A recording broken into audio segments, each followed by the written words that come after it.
It all comes down to this, the #1 team in the countdown. Yeah, and again, the top 4 teams, any one of them could have been #1. We kind of batted it around for about 2-3 weeks there. Our preseason Super 16 countdown ends with our #1 team, but it also begins tomorrow with the start of high school football. Our next team, 17 starters, return from last season's District 4 championship. For the first time, our #1 team is Danville. Super 16 team #1, the Danville Ironmen. Quarterback Weston Baylor is back for Danville. Bigger and maybe better. It's hard to improve on an 11-win season, a district title, 1,400 yards passing, and 18 touchdowns. But Weston is going to try. I mean, definitely having a year underneath my belt starting definitely helps build my confidence up there. I mean, I know exactly where we were supposed to do, how it's supposed to work out, so it definitely helped having a whole year underneath my belt.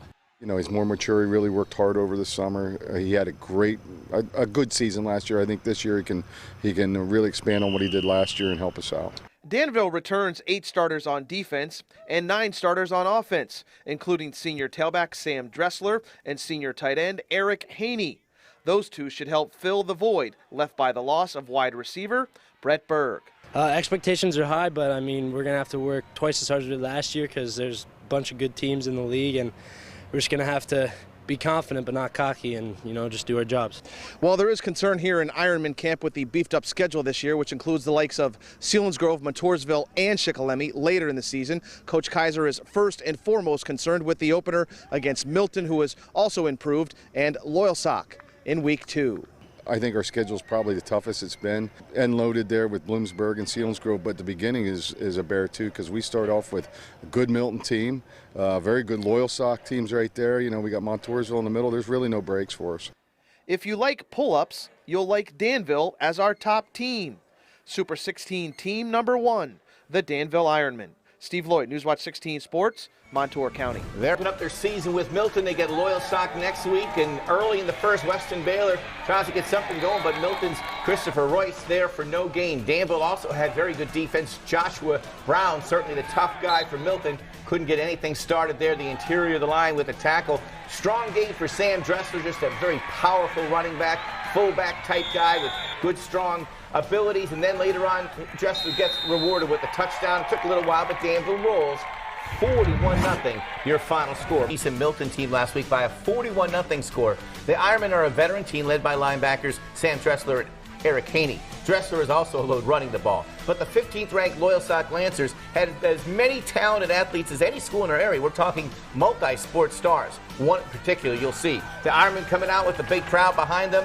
Each team had 2 possessions in the first half, so long drives. Sock down 3-0 in the first quarter. Kyle Datchers to Phil Krazan. It's a 30-yard gain. Second quarter, Saint, first possession still. It's a touchdown pass, Datchers to Krazan. We're going to be talking about those guys a lot. Lancers 7-3. But Danville likes to grind it out. Dressler, 12-yard gain. Then Dressler with a 5-yard touchdown run. Danville leads 10-2. Sock getting a tremendous gain from Datchers. He's one of those athletes we're talking about.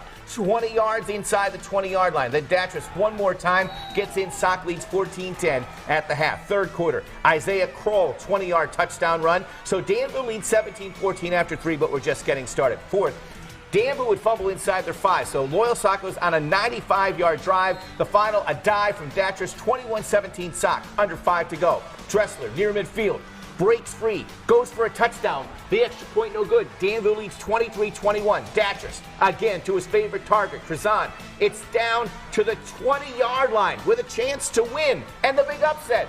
For the field goal to win, it's pulled a little left. Danville holds off a valiant Loyalsock team 23-21. Happy Ironmen afterwards.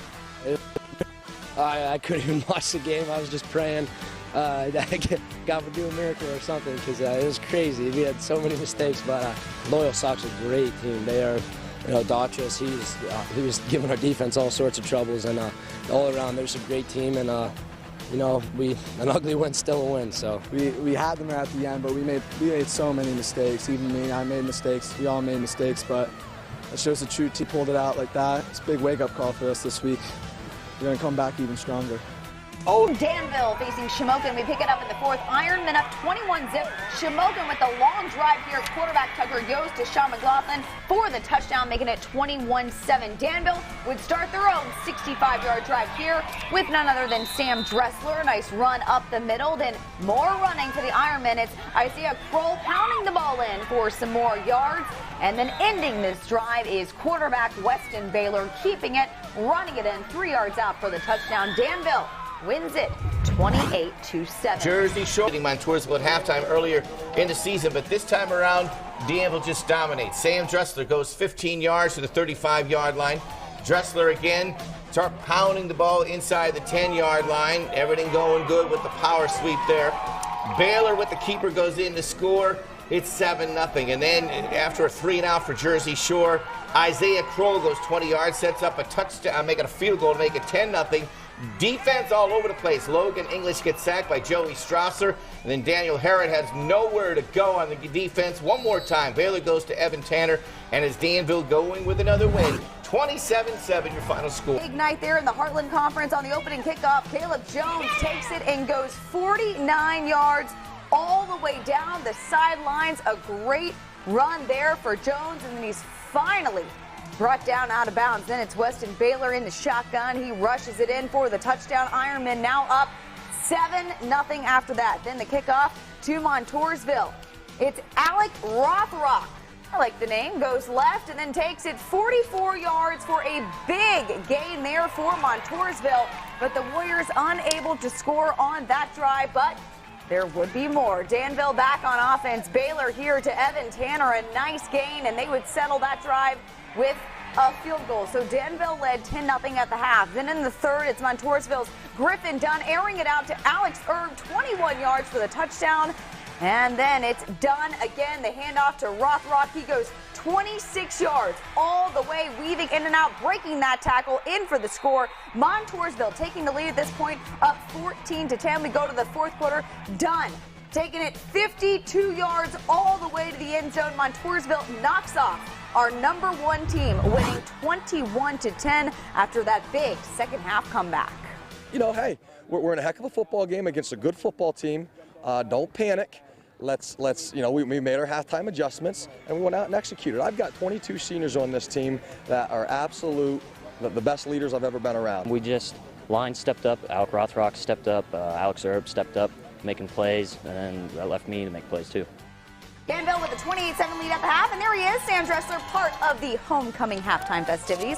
Chick football quarterback Garrett Kimberling throwing the interception to Caleb Jones. Jones with a nice return there off the pick, and that would set up this. Isaac Troutman with the scissors play on the handoff, a 35-yard run. He finishes in the end zone. Danville taking a 35-7 lead. Kimberling again dropping back, and again Caleb Jones coming up with the interception. And Coach Kaiser making a little substitution. It's Tristan Gray contributing with a 21-yard touchdown run. Danville. This one last 2 minutes of the second quarter. Bloomsburg up 17-7. Ricky Klingerman to Evan Baldwin. He airs it out, and it's picked off by Zach Kozik at midfield. A nice return there for Kozik. And then just 4 plays later, Zach Kozik in at QB for the injured Weston Baylor. He takes the snap, bobbles it, but still able to find Caleb Klein right there wide open in the end zone. Third quarter, Ironmen coming out running. Kozik with the keeper and getting a big first down there at about the 20-yard line. Same drive, Danville's Tom Browse running it right up the middle in from 5 yards out. And with that, Danville takes the lead up 21-17. Danville is your winner, 31-23, the final. There's Danville getting ready for this big matchup. First quarter, Danville opening drive, can't get it going. Quarterback Zach Kozik keeps it, and he's tackled immediately there. Then Seals driving quarterback Isaiah Rapp hits Isaac Davis, 16 yards, a big first down there. Same drive, Rapp finds Ethan Troutman for 15 more yards on that drive. And then it's Rapp finishing what he started, a 1-yard keeper in the end zone. Seals lead 7-0, and surprise, surprise, Danville upset by Selinsgrove. Look at this final, 17-14. Bloomsburg and Pine Grove and the undefeated Cardinals going at it. One more, though, from AA game from District 4, Danville, Lewisburg. Right here, Ironmen leading 13-6. It would be 16-6 at the half. Right here, this field goal, a nice one, a 32-yarder by Shane Riley. Later in the third, Danville's quarterback, Zach Kozik, back to air it out, but Noah Inch breaks it up for the Dragons. Moving to the fourth quarter now, Danville would work the clock with a running game. Kozik keeping it 13 yards all the way to about the 2-yard line. Not quite a touchdown, but here we go. Sam Dressler, 2 yards, and he's in for the Danville touchdown. Danville goes on to win this game 23-6. Pine Grove quarterback Kyle Datris. It's a good first half for the Lancers, up 21-7. Second half, Danville, Zach Kozik looking for Evan Tanner, and it's intercepted by Datris. Danville tries to pick up the defense. They're getting desperate. Isaac Troutman breaks up this pass. And then Danville's Sam Dressler, the school's all-time leading rusher. He gets the carry in the third quarter. It's 30 yards down to the 3-yard line, and the Ironmen back in business. Next play, Dressler goes in for a score, and Danville is back in this game 21-14, but again, Loyal Sox still leading. More Danville defense. Tom Brous will stop Omar Little, and momentum is shifting in a big way. That takes us to the fourth quarter. And who else but Sam Dressler picking up big yards down to the 10-yard line. Or right after that to make it a 21-21 game. The Ironmen score a touchdown in the final minute, and they get the win. Final score 28-21.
I knew I had the team. We had a great group of kids. We just had to get them believing and be peaking at the right time, injury-free, and we've been pretty fortunate with that. Our line is a good line, I think, and it exerted itself tonight, had a big push.